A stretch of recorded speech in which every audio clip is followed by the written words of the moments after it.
Good morning, students. Today is discuss about civics chapter number 4, जिसका शीर्षक है कानूनों की समझ।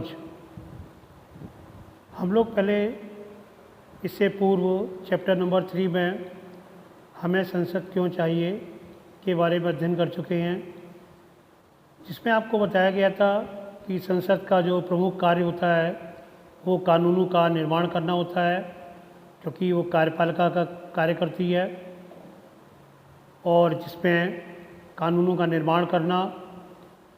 उसी क्रम में चैप्टर नंबर 4 में जो कानूनों की समझ जिसका शीर्षक है, उसमें कानून किस प्रकार से होते हैं, उनका पालन किस तरह किया जाता है, दुरुपयोग करने पर उनको क्या सज़ा दी जाती है, कानून का उल्लंघन करने वाले कैसे दंडित किए जाते हैं। आज उसी के बारे में हम लोग चर्चा करेंगे कि कानूनों को हमें किस प्रकार से समझना चाहिए, क्योंकि कानूनों की समझ हमें या हर व्यक्ति नागरिक को होना बहुत आवश्यक है। कानूनों की समझ इसी टॉपिक्स में पिछले टर्म पे चर्चा हुई थी। इस अध्याय में हम चर्चा करेंगे और लोकप्रिय और विवादास्पद कानून, नगरपालिका कानून, नागरिकों की भूमिका, विवादास्पद कानून के विरोध में अनशन एवं चाणूर शर्मिला की घटना और विवादास्पद कानून में आंदोलन। सर्वप्रथम अलोकप्रिय और विवादास्पद कानून। कई बार संसद ऐसा कानून पारित कर देती है जो बेहद अलोकप्रिय साबित हो जाता है।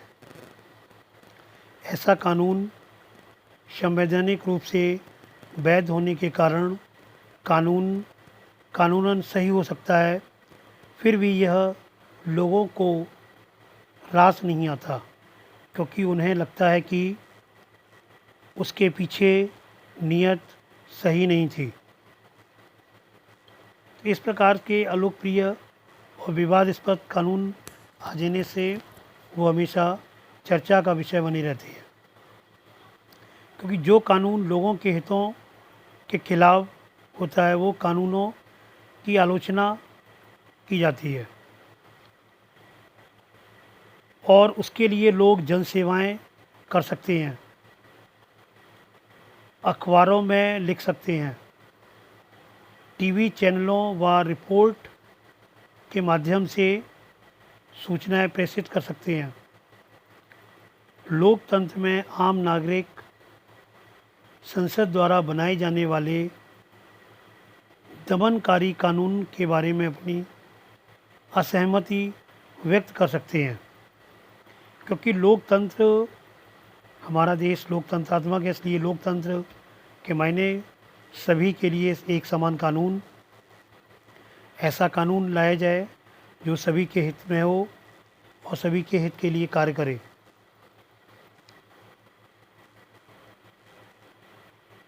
इस प्रकार से जो दमनकारी कानून, क्योंकि ऐसे कानून सदैव आलोचना के पात्र होते हैं और बहुत सारे लोग यह कानून नहीं मानते कि गलत कानून पारित हो गया है, तो संसद के ऊपर भी उस कानून पर दोबारा विचार करने का दबाव पड़ता है। कभी कभी संसद से ही कोई कानून सही पारित नहीं होता है तो जनता के पास आकर के उसको फिर से वापस वहाँ भेजा जाता है और उसमें संशोधन किया जाता है। इसी प्रकार के उनको संशोधनात्मक कानून अधिनियम कहलाता है। अगला टॉपिक है नगरपालिका कानून। नगरपालिका की सीमाओं के भीतर जगह के इस्तेमाल से संबंधित विभिन्न नागरिकता कानूनों से पर दुकान लगाने और फेरी लगाने गैर कानूनी के अंतर्गत आते हैं। जो लोग फुटपाथ पे दुकान लगाते हैं या फेरी वाले होते हैं, वो नगरपालिका के कानून के हिसाब से गैर कानूनी कानून के अंतर्गत आते हैं। सार्वजनिक स्थानों पर साफ सफाई नहीं हो पाती है, इसका कारण यह भी होता है। लेकिन पटरी वाले करके बड़े शहरों में रहने वाले लोगों, लाखों लोगों को ज़रूरी चीज़ें और सेवाएं बहुत सस्ती कीमतों पर कुशलतापूर्वक पहुंचाते हैं। इसी से उनका रोज़ी रोटी और जीवन यापन होता है। और इसके साथ ही कई घटनाएं उत्पन्न होती हैं जिनके द्वारा उनके अंदर समस्याओं का समाधान होता है। जो लोग सोचते हैं कि संबंधित कानून सही नहीं है तो वह अदालत की शरण में जा सकते हैं। कानून अगर संविधान के खिलाफ है तो वह संशोधन कर सकती है, और नहीं है तो उसे स्वयं भी उसमें संशोधन कर सकती है। ये नगरपालिका के लिए कानून होते हैं। कुछ में ये लोग के पास अधिकार प्राप्त होता है कि ये उसको संसद में जाने से पूर्व भी संशोधन कर सकते हैं। इस प्रकार ये नगरपालिका के कानून के अंतर्गत ये विषय से संबंधित पॉइंट्स थे।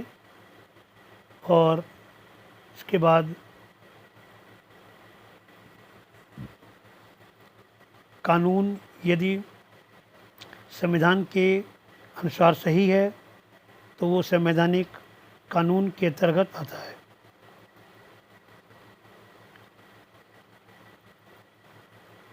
जो संविधान के खिलाफ या कानूनों का उल्लंघन करता है वो सदैव दंड का भागीदारी या सज़ा का पात्र होता है। अगला टॉपिक है नागरिकों की भूमिका।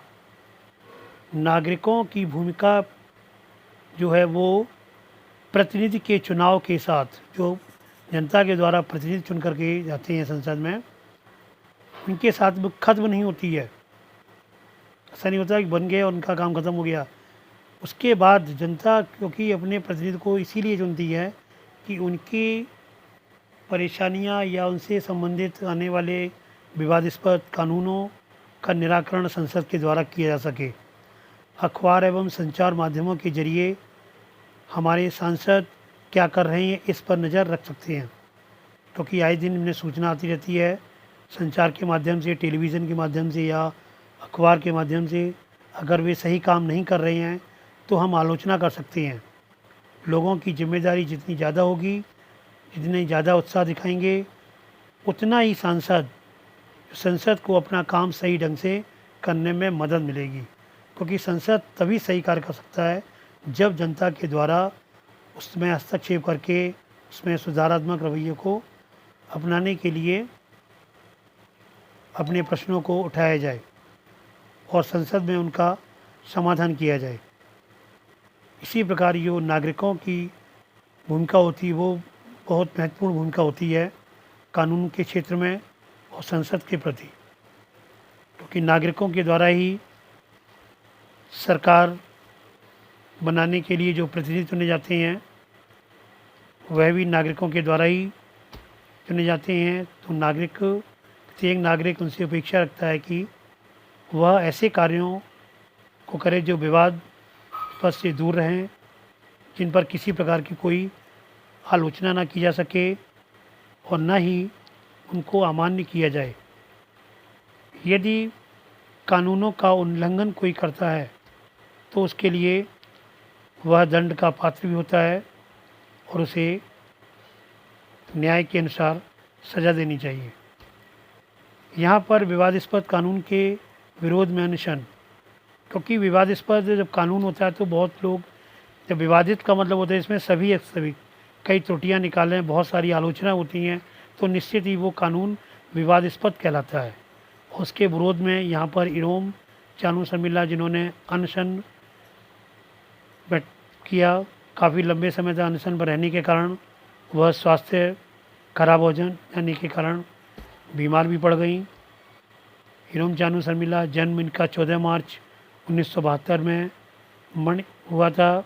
यह मणिपुरी की मानव अधिकार कार्यकर्ती हैं जो पूर्वोत्तर राज्य में लागू सशस्त्र बल विशेष शक्तियाँ अधिनियम के अंतर्गत 1958 को हटाने के लिए लगभग 16 वर्षों तक 4 नवंबर 2000 से 9 अगस्त 2016 तक भूख हड़ताल पर रहीं। यानी 16 वर्ष एक बहुत ही लंबा समय होता है और एक किसी विवादास्पद कानून के लिए उन्होंने अनशन किया, स्वयं अपने के लिए नहीं है बल्कि आम नागरिकों के लिए किया। इसी प्रकार आयरन लेडी हीरोम शर्मिला चानू जो अपनी भूख हड़ताल तब की थी जब 2 नवंबर के दिन मणिपुर की राजधानी इम्फाल के मालोम में असम राइफल के जवानों के हाथों 10 बेगुनाह लोगों मारे गए थे। यानी ये कारण होने के कारण उन्होंने कितने लंबे वर्ष 16 वर्ष तक उन्होंने अनशन पर रहीं। अंत में उनका स्वास्थ्य भी खराब हो जाने के कारण काफ़ी समस्याओं का सामना करना पड़ा उन्हें 4 नवंबर 2000 पूर्वोत्तर राज्यों के विभिन्न हिस्सों में लागू इस कानून के तहत सुरक्षा बलों को किसी को भी देखते ही गोली मारने या बिना वारंट के गिरफ्तार करने का अधिकार। यानी ये सारे उनके पॉइंट थे। शर्मिला इसके खिलाफ इम्फाल के जस्ट पीस फाउंडेशन नामक गैर सरकारी संगठन से जुड़कर भूख हड़ताल करती रहीं। सरकार ने शर्मिला की आत्महत्या के प्रयास में गिरफ्तार कर लिया था क्योंकि यह गिरफ्तारी 1 साल से अधिक नहीं हो सकती थी और हर साल उन्हें रिहा करते ही दोबारा गिरफ्तार कर लिया जाता था। नाक से लगी एक नली के जरिए उन्हें खाना दिया जाता था। इस चित्र में देखा आपने। इसके लिए पोरोपट के सरकारी अस्पताल में उनको भर्ती कराया गया था और इसी के अंतर्गत यहाँ पर विवादास्पद कानून में एक बहुत बड़ा आंदोलन छिड़ गया जिसमें काफ़ी संख्या में जनसमूह एकत्र है जो उस विवादास्पद कानून के प्रति आंदोलन के लिए सड़क पर उतर आए और उन्होंने बहुत बड़ा आंदोलन किया।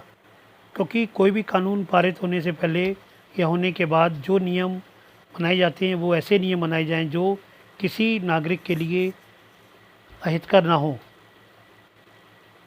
आज आपका ये टॉपिक यहीं समाप्त होता है।